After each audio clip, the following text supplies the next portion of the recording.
Broadcasting in the evenings on WCPT 820 Chicago's Progressive Talk, and in the afternoons on AM 950, the Progressive Voice of Minnesota. It is the Matt McNeil Show, and it is my absolute privilege and pleasure to welcome on the show the man from that audio clip I played earlier this hour, John Fugelsang. Tell Me Everything with John Fugelsang is on Sirius XM Progressive 127. You can podcast the show. Is the podcast pretty much available everywhere, John? Yeah, that's called the John Fugelsang Podcast, and that's at Apple and Stitcher and Google and wherever you get those things. You're also, of course, a regular with our fan favorite here in MSP, is Stephanie Miller. And are you doing Sexy Liberal with her on the 20th? Yes, we will be doing the first live date of the year for the Sexy Liberal Comedy Tour with Hal Sparks and Frangela, and that's going to be in San Francisco. So everyone in the greater Minneapolis-St. Paul area, begin your commute now. Get there by 1 year to the day before Joe Biden's second term begins. We want to see you in San Francisco. I can't compliment you enough on that clip that we had from MSNBC, where you do what you've always done. It's if anyone's ever listened to you, if everyone heard you, this is who John Fugelsang is. You're very good at this. You know your Bible backwards and forwards. And the reality is you've inspired me because you point out it's hard to be a Christian like myself, who has watched a religion that's based on love and caring and compassion, and it's turned into constantly this weapon saying things it just does not say. And you, in 2 minutes, absolutely laid waste to the entire argument that conservatives make that anything that they're doing is Christian. Well, thank you. There's really just you got to remember, whenever I talk to Donald Trump supporters, I always ask them, can you please cite one actual teaching of Jesus that guided your vote for Donald Trump? One actual thing Jesus talked about that Donald Trump has fought for. Let's make it easier.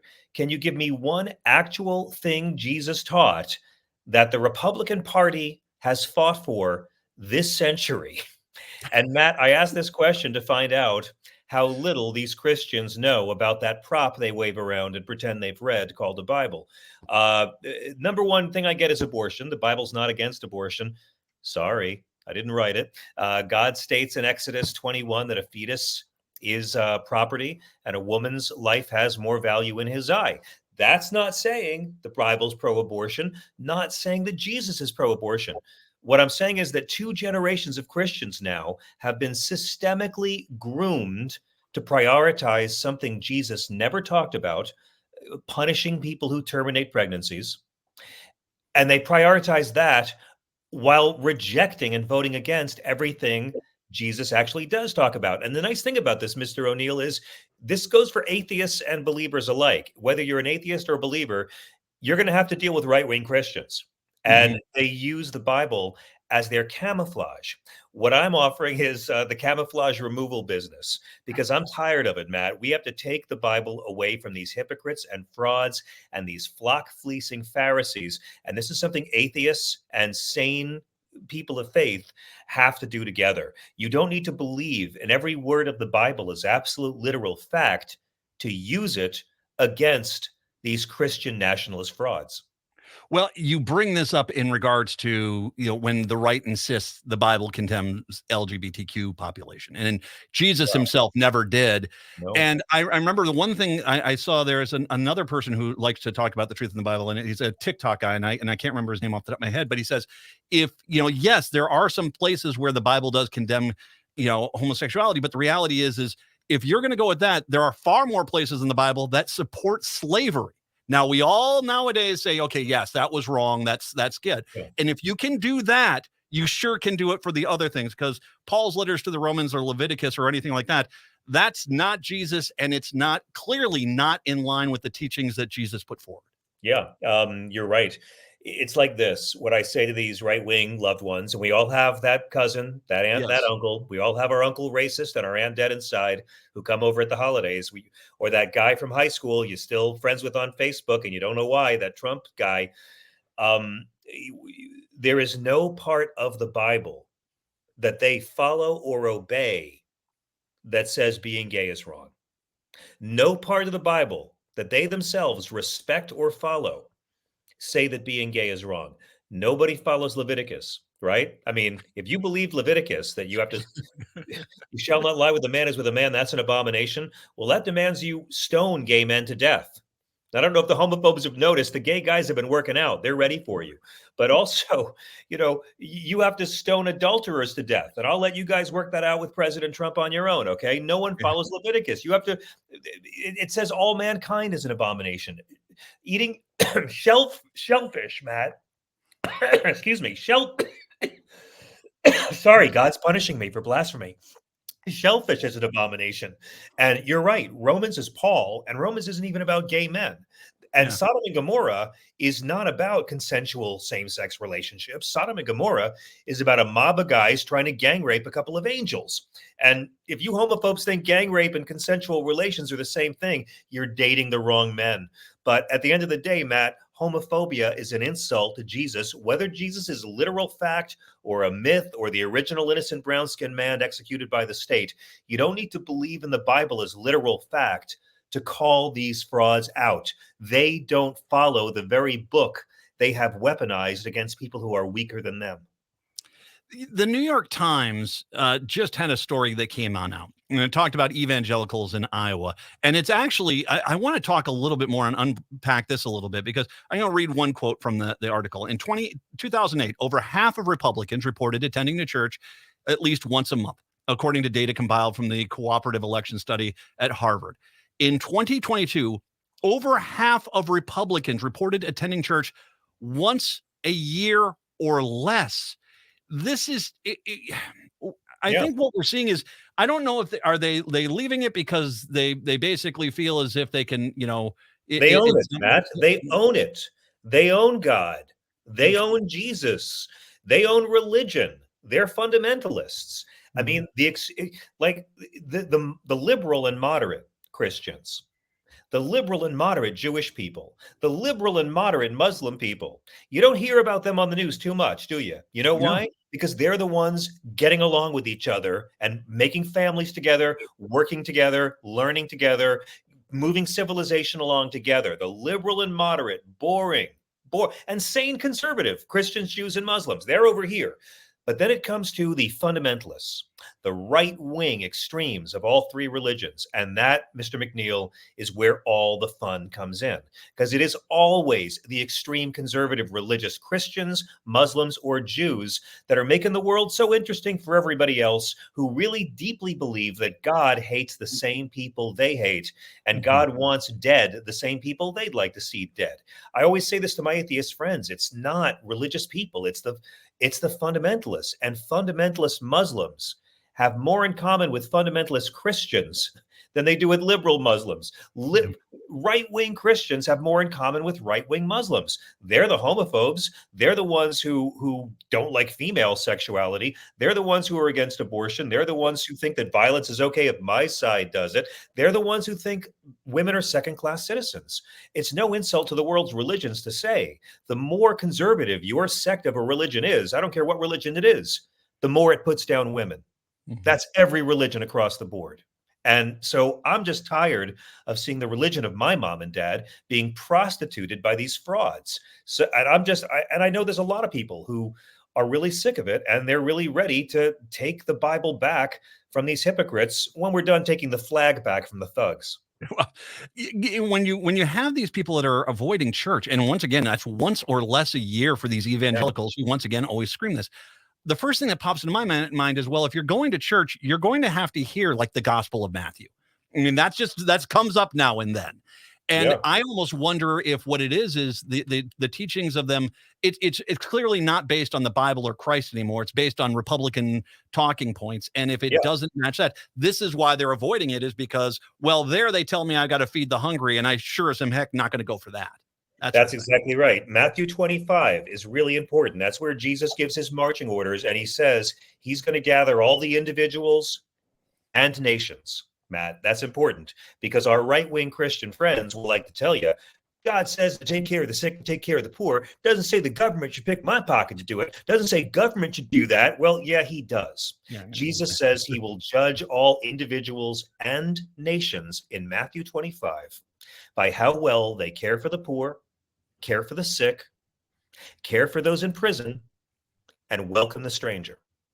Everything the Republican Party legislates and votes against. And he says, you trans-hating friends, the way you treat the least of these people is the way you treat me. So the way you treat a transgender, illegal immigrant Muslim is exactly the way you treat Jesus. It's right there in the book. It's the spiritual test. But Jesus spends pretty much all of his time calling out these right-wing conservative Christian authority hypocrites.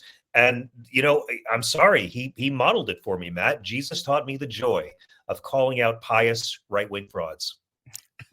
I've got to read the last part of this article from the Times. This is pretty amazing. This election is part of a spiritual battle, said Joel Tenney, a 27-year-old local evangelist who does not lead a church. When Trump becomes the 47th president of the United States, there will be a retribution against those who have promoted evil in this country. I mean, it goes back to exactly what you're saying. Yeah.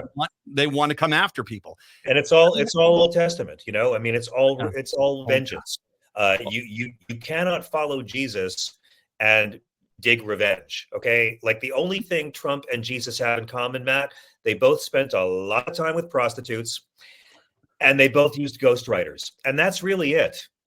That's all I can find. So if anyone thinks it's possible to follow Donald Trump and Jesus, that means they've never read either one of their books. So this 27-year-old clown you're referencing here is an absolute fraud who has either never read the Jesus parts of the Bible or has read them, chosen to reject them, but keep Jesus around to wave as a prop to boast of his own piety. Because for 99% of these right-wing evangelicals and right-wing Catholics too, their religion seems to consist of criminalizing abortion and pretending they're better than you. And that's American fundamentalism, or Christian nationalism is the label we're now using for it. But it's been there all along. It was there for slavery. It was there for American apartheid. It's been there supporting all these horrible wars. It was there for Iraq. It's there now. And, you know, Donald Trump exemplifies it. Again, I ask every conservative, tell me one Jesus teaching. Then the first thing they say is abortion, because they don't know. Second thing they say is strong border. The only commandment in the entire Bible on immigration or borders, Old Testament and New, is the commandment to welcome the stranger. It's in Leviticus and Matthew. And then number 3, they say Trump moved the U.S. embassy to Jerusalem. And that's when I have to explain that neither America nor its embassy is mentioned in the writings of Jesus in 30 AD. So that's what we're up against, Matt. It's like, I do find that many atheists know the Bible a lot better than a lot of these so-called believers. And they're going to keep on doing it. I'm just saying, let's take away their camouflage. Let's stop. And this is a media job. You know what? Because the media, we grew up in a world that said, you're either against abortion or you're an atheist. You're either a non-believer or you're screaming at women outside clinics. Those are the binary choices the media has presented us. If you hear Christian, you automatically think intolerant right-wing person, because the media understands the power of hate watching. That's who they book, the Falwells and the Robertsons that we hate, and they become famous, and then that's the standard. So I've known too many decent Christian people. I just think these frauds have to be called out, and it was really great for the MSNBC Christmas end of the year special. They let me do it in primetime. I mean, when you look at how they're evolving this religion, it's not going to be a religion. I mean, it's closer to them all getting matching sneakers and getting the biggest vat of Kool-Aid they can at this point. I'm a little concerned about where that's going, because I mean, it clearly is they're ready to abandon the whole idea of Christianity and go into the cult of Trump. Yeah. I mean, that I would argue that's already happened.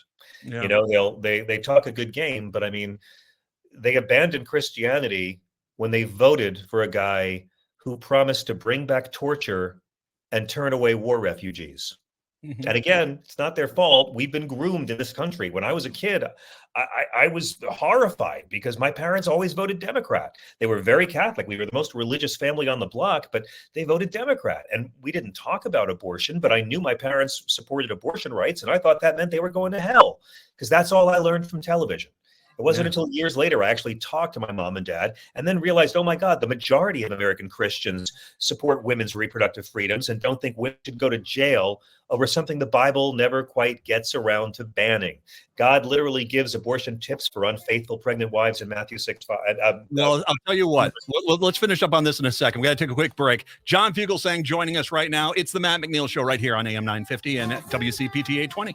Mistake waiting for me.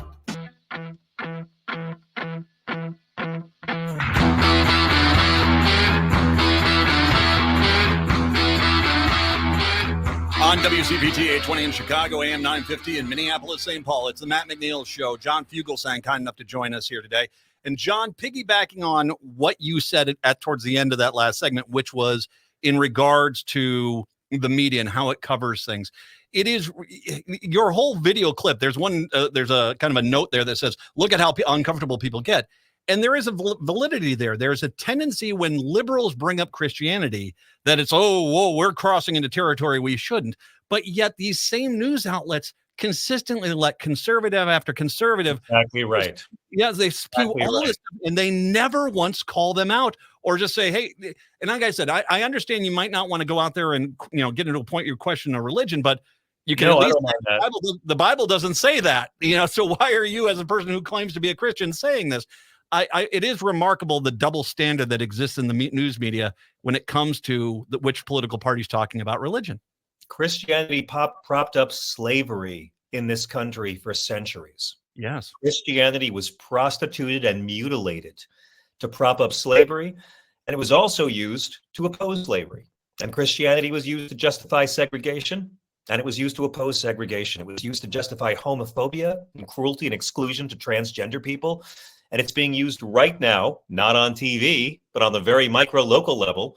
There are tons of Christian denominations that offer compassion and understanding and acceptance to LGBT people. We forget all the time, when Columbus came over here and began massacring the indigenous people, it was the Catholic priest on his boat, Bartolomeo de las Casas, who wrote to the Queen objecting to Columbus's cruelty.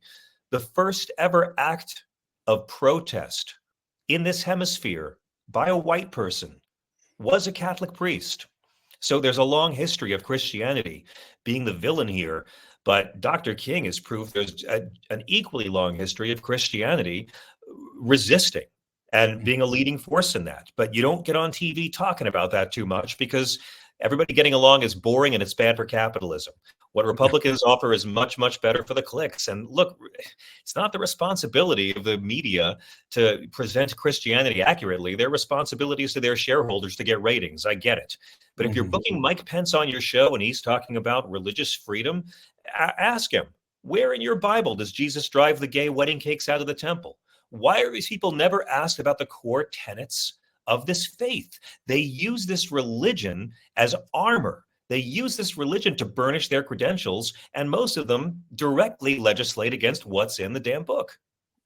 Do you think a lot of that was when they started this back at the beginning of that fight in the 1970s when Roe v. Wade happened and they started this, that people, it was just such a in-your-face thing that had not really happened that much. It wasn't something that was there, that the media was afraid to challenge it? I think that, Jerry Falwell, who I got to debate on Bill Maher's show when I was very young, he was a segregationist. He opened whites-only schools, and he kept on supporting apartheid and told people to buy Cougarons in the 80s. These guys lost big when civil rights won the day. And when Dr. King was murdered, they couldn't come out and talk the way they had talked before about the good old days. They were kind of cast adrift for a good decade or so, and then Nixon made the conservative brand even more toxic. It was 4 years, Matt, 4 years after the Roe v. Wade ruling, before Jerry Falwell ever mentioned abortion. When the conservatives realized it during Jimmy Carter's term, they realized this was their way back. This was how they were going to get right-wing men who opposed everything Christ talks about into the White House. And that was when it was hatched. And that has been the Christianity that's governed this country, why abortion opposition has replaced the teachings of Jesus for conservative Christianity. And they pulled off an incredible thing in this country. They got the followers of Jesus to vote against everything Jesus ever talked about by talking about abortion, which Jesus never talked about. Beautiful in its evil simplicity. And it's worked. But you know what? It's not working anymore because the majority of American Christians support women's reproductive freedoms. And we've all been gaslit for our entire lives to think that the Christian position is anti-abortion.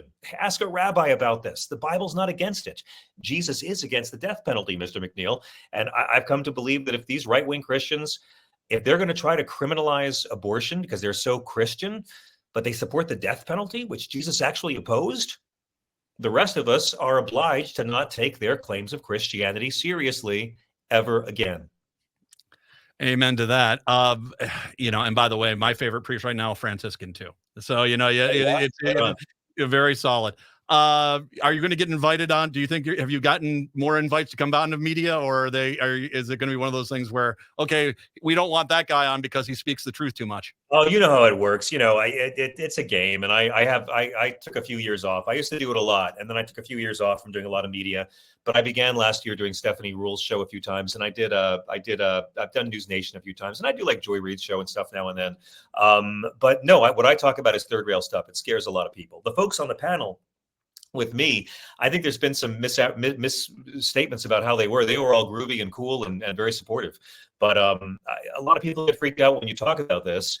But I find, Mr. McNeil, far more people want to hear this kind of talk because they say the largest scoring religious group in America are Mormons. I don't believe that. I think the largest scoring group in America are people who were raised religious and now consider themselves spiritual because they're turned off to the hypocrisy of men in dresses and funny hats. Or going into a church and being told you have to vote Republican. And that's something when the Council of Catholic Bishops decided to do that, that's, okay, we're done here. It's like on immigration policy alone, the Republican Party is in direct opposition to Jesus and the Old Testament. Now, I'm not saying the Democrats are the Christian ideal by any stretch at all. But I'm very happy saying that, and I'll sit here all day and tell you where the Democrats fall short. But Democrats don't strut around like they own Christianity. They haven't weaponized it. They don't use Christianity as an excuse to be cruel to marginalized peoples. And B, Democrats are still light years closer to what's actually in the Gospels than the Republican Party. Again, on immigration policy alone, but pick anything, pick taxation, pick a foreign relations. I mean, you can't celebrate revenge or the death penalty, or I mean, look at Trump's budget. He made the rich much richer, and his budget called for cutting Medicaid and Medicare. I mean, it's like, what more proof do you need? These people haven't read the damn Bible, and you don't need to believe in every part of the Bible as literal fact to call them out on it. You want more of this? You just do. Tell Me Everything with John Fugelsang on SiriusXM Progress 127, the podcast, the John Fugelsang podcast, available everywhere. And of course, Stephanie Miller, the Sexy Liberal Show in San Francisco. John, you make my show better. Thank you very much. I appreciate it. That's insufferable. You're great. Thank you so much, everybody. Happy New Year. John Fugelsang. We'll take a break. Come on back. Hour 2 up next.